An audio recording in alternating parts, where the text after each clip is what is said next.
मुक्ताईनगर बोदवड तालुका व शहर काँग्रेस कमिटी आढावा बैठक मुक्ताईनगर येथे संपन्न। काँग्रेसचे राष्ट्रीय अध्यक्ष मल्लिकार्जुन खरगे तसेच लोकसभा विरोधी पक्षनेते खासदार राहुल गांधी यांच्या आदेशाने माननीय प्रदेश अध्यक्ष हर्षवर्धनजी सपकाळ यांच्या सूचनेनुसार महाराष्ट्रात काँग्रेसच्या संघटनात्मक व जिल्हा अध्यक्ष व तालुका अध्यक्ष यांच्या जबाबदाऱ्या आणि अधिकार यांचे सुयोग्य नियोजन करण्यासाठी आज जळगाव जिल्हा काँग्रेस कमिटीचे जिल्हा अध्यक्ष प्रदीप पवार यांच्या अध्यक्षतेखाली व जळगाव जिल्हा काँग्रेस कमिटीचे निरीक्षक श्यामभाऊ उमाडकर यांच्या प्रमुख उपस्थितीत आढावा बैठक संपन्न झाली। सदर बैठकीमध्ये येणाऱ्या जिल्हा परिषद, पंचायत समिती, नगरपंचायत, ग्रामपंचायत निवडणुका संदर्भात व पक्षीय संघटनात्मक बाबीवर चर्चा करण्यात आली व प्रत्येकाचे मते जाणून घेतले। यावेळी काँग्रेसचे कार्यकर्ते व पदाधिकारी मोठ्या संख्येने उपस्थित होते। दादा, काय सांगाल, या ठिकाणी आढावा बैठक घेण्यात आली? आज मुक्ताईनगर इथे मुक्ताईनगर तालुका काँग्रेस कमिटी आणि बोदवड तालुका काँग्रेस कमिटी म्हणजे थोडक्यात विधानसभा मतदारसंघाच्या काँग्रेसची बैठक आज मुक्ताईनगर या ठिकाणी आम्ही आयोजित केली आहे। मी जळगाव जिल्हा काँग्रेस कमिटीचा अध्यक्ष प्रदीप पवार आणि आज या ठिकाणी महाराष्ट्र प्रदेश काँग्रेस कमिटीने जळगाव जिल्ह्यासाठी नियुक्त केलेले आदरणीय मान्य श्यामभाऊ उमाडकर यांनी आज या ठिकाणी काँग्रेस पक्षाच्या संघटनात्मक आढावा घेतलेला आहे।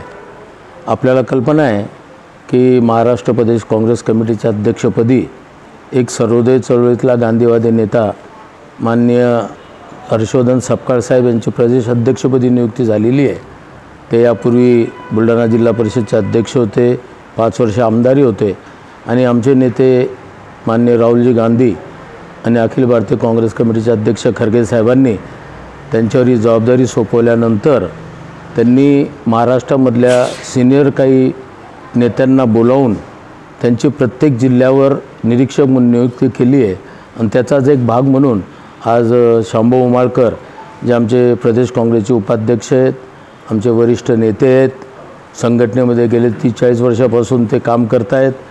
आपल्या शेजारचा जिल्हा बुलढाण्याच्या मेकर गावाचे ते रहिवासी आहेत आणि आपल्याला कल्पना असेल की 1-1.5 वर्षापूर्वी जो हात से हात जोडो अभियान आम्ही राबवलं महाराष्ट्रामध्ये, त्याचे महाराष्ट्राचे समन्वयक देखील ते होते, तर ते आज या ठिकाणी आलेत। तरी मी आपल्या जळगाव जिल्हा काँग्रेस कमिटीच्या वतीने स्वागत करतो आणि श्यामभाऊंना विनंती करतो की त्यांनी पत्रकार परिषदेला मार्गदर्शन करावं। दादा, काय सांगाल, काँग्रेस कमिटीची आज आढावा बैठक घेण्यात आली? उपस्थित सन्माननीय प्रदीप पवार जिल्हाध्यक्ष, उदय पाटील माजी जिल्हाध्यक्ष, सलीम पटेल माजी शहर अध्यक्ष, पाटील साहेब, उपस्थित सर्व मान्यवर आणि बंधूंनो, आज मुक्ताईनगर या विधानसभेसाठी 2 तालुक्याची आणि बाकीच्या 45 गावाचे प्रतिनिधी या ठिकाणी बोलावले। महावीर जयंती, 2 दिवसात बाबासाहेब आंबेडकर जयंती, लग्नाची तिथी, तरी पण आज पदाधिकारी प्रामुख्याने उपस्थित राहिले। त्यांनी आपल्या मौलिक सूचना दिल्या।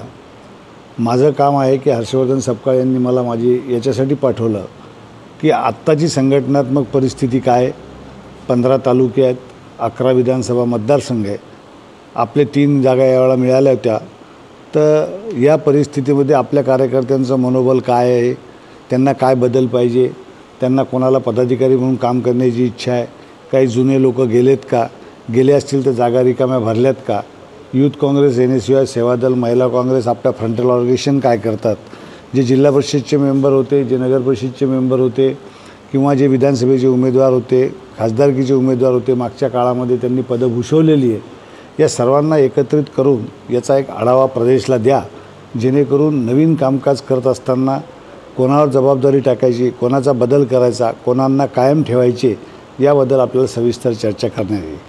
7 तारखेला जिल्हा काँग्रेसमध्ये बैठक झाली, सकाळी 11 वाजता शहर काँग्रेसची, 2 वाजता बैठक झाली जिल्हा काँग्रेसची आणि आजपासून आम्ही या दौऱ्याला सुरुवात केली।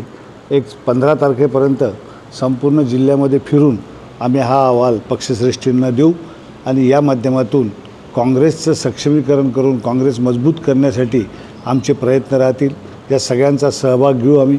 गटातटाचं राजकारण कोणत्याही प्रकारे नसताना काँग्रेसमध्ये आता राहुल गांधींचा विचार घेऊन जे देश पातळीवर जिल्हाध्यक्षांना मजबूती करण्याचा जे नियम सांगितलेला आहे त्या अनुषंगाने जिल्हाध्यक्षाच्या मार्फत ह्या सगळ्या गोष्टी होतील आणि त्या माध्यमातूनच या पक्षाला बळकटी दिल्या जाईल अशा प्रकारची आमची कल्पना आहे आणि त्या पद्धतीने राबवण्यास आम्ही सुरुवात केली.